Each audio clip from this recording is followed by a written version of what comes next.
Depending on ally like India, वो खुद इस रीजन में अपनी प्रेजेंस को बनाए। और इसीलिए इन्हीं सब गोल्स को अचीव करने के लिए आज यूएस इस लेवल तक गिर गया है कि वो अब अपने इस मकसद को पूरा करने के लिए रिलीजन का फायदा उठा रहा है। अब अगर आप इन 3 कंट्रीज इंडिया, बांग्लादेश और म्यांमार को देखोगे ना, तो इनमें एक चीज कॉमन है। सेंट मार्टिन्स आइलैंड के आसपास के इन 3 कंट्रीज में पिछले कुछ सालों में बहुत अशांति मची हुई है। जैसे म्यांमार में कू हुआ, पिछले 1 साल से मणिपुर जल रहा है।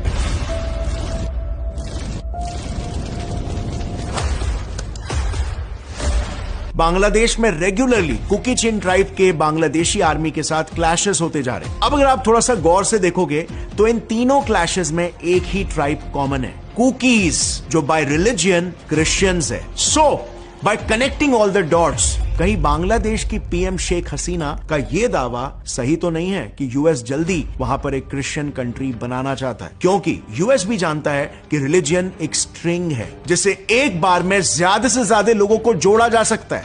और अगर यह सच हुआ तो इसका इंडिया पर भी काफी नेगेटिव असर होगा, और हो भी रहा है, जैसे हम मणिपुर में देख रहे हैं। But the worst part is it would not stop over here, क्योंकि सिर्फ मणिपुर ही नहीं बल्कि इंडिया के नॉर्थ ईस्ट में नागालैंड, मिजोरम और मेघालय भी है, जहां पे 85% से ज्यादा पॉपुलेशन आज क्रिश्चियन है। सो डेफिनेटली यूएस द्वारा लगाए इस आग का असर इंडिया पर भी होगा।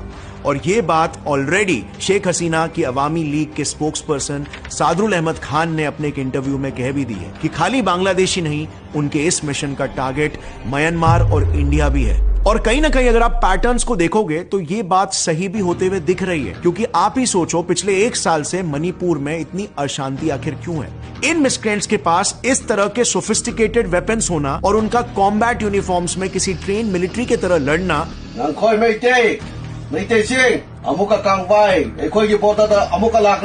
How is this even possible.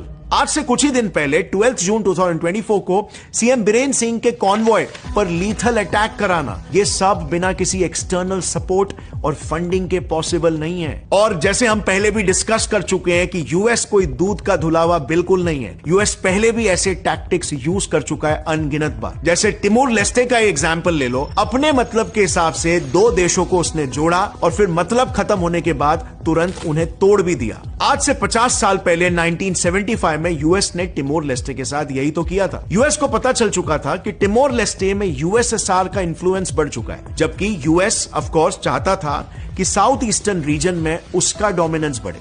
सो उसने अपने एलाय इंडोनेशिया को वेपन सप्लाई करके, फंड करके तिमोर लेस्टे को इन्वेड करवा दिया। 20 सालों तक वो देश इनसेशिएबल रहा, जलता रहा। वहां की 2/3 पॉपुलेशन वाइप आउट हो गई और लास्ट में यूएस ने तिमोर लेस्टे को एक अलग ही देश बना दिया, जहां आज मेजॉरिटी क्रिश्चियन पॉपुलेशन रहते हैं, जिससे यूएस को यह फायदा मिला कि यूएस का इन्फ्लुएंस वहां पे बढ़ गया। अब तिमोर लेस्टे छोड़ो, कोरिया के साथ ही क्या हुआ आपको पता ही होगा। नॉर्थ कोरिया और साउथ कोरिया पहले एक ही देश हुआ करते थे, लेकिन यूएसएसआर और यूएस के कोल्ड वॉर की वजह से यूएस ने साउथ कोरिया और नॉर्थ कोरिया में वॉर्स लड़वाकर साउथ कोरिया को एक अलग देश बना दिया, जिससे कोरियन पेनिनसुला में यूएस का इन्फ्लुएंस स्ट्रांग हो गया। इनफैक्ट कोरिया के डिवीजन को भी 2 अमेरिकन ने ही एग्जीक्यूट किया था, वो भी विदाउट एनी नॉलेज। उन्होंने कोरियन पेनिनसुला को सिर्फ ग्लोब के 38th पैरेलल लाइन के हिसाब से हमेशा के लिए डिवाइड कर लिया।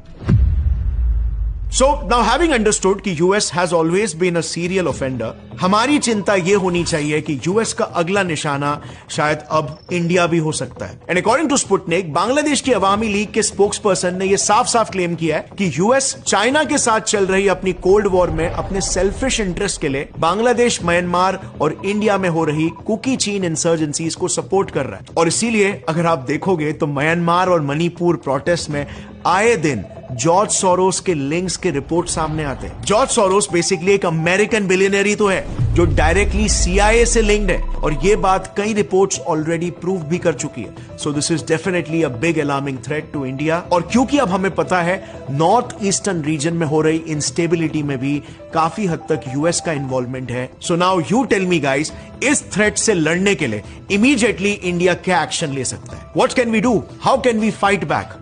नीचे कमेंट्स में डिस्कस करते हैं। आपको क्या लगता है? अपने ओपिनियंस को नीचे लिखना। आज के ग्लोबल डायनामिक्स के हिसाब से यूएस काफी डेस्परेट हो चुका है पपेट कंट्रीज के लिए, बिकॉज उसके खुद के पपेट कंट्रीज अब उसे छोड़कर उसे धोखा देके भाग रहे हैं, बिकॉज यूएस की असलियत सामने आ रही है। और अभी हाल ही में एकदम फ्रेश न्यूज है, सऊदी अरेबिया ने भी डॉलर को सीधा पॉइंट ब्लैंक रिजेक्ट कर दिया है। सऊदी अरेबिया जो कि यूएस का सबसे बड़ा एलाई हुआ करता था, अब वो डॉलर को रिजेक्ट कर रहे हैं। सो यूएस की ये सिचुएशन इतनी खराब क्यों हो रही है आज के तारीख में, इसे डिटेल में मैंने एक्सप्लेन किया है, जो आप यहां पर क्लिक करके पूरा वीडियो देख सकते हो। उसी वीडियो में आपको यह भी पता चलेगा कि यूएस की पास्ट में क्या स्ट्रैटेजीज रही है जिससे सारे कंट्रीज बहुत अनहैप्पी है। अगर इस वीडियो से आपको कुछ भी नया सीखने मिला, एक लाइक जरूर ठोकना, गौरव ठाकुर चैनल को सब्सक्राइब कर लो और बेल नोटिफिकेशन दबाना आगे ऐसी वीडियोस के लिए। टेक केयर गाइस, जय हिंद।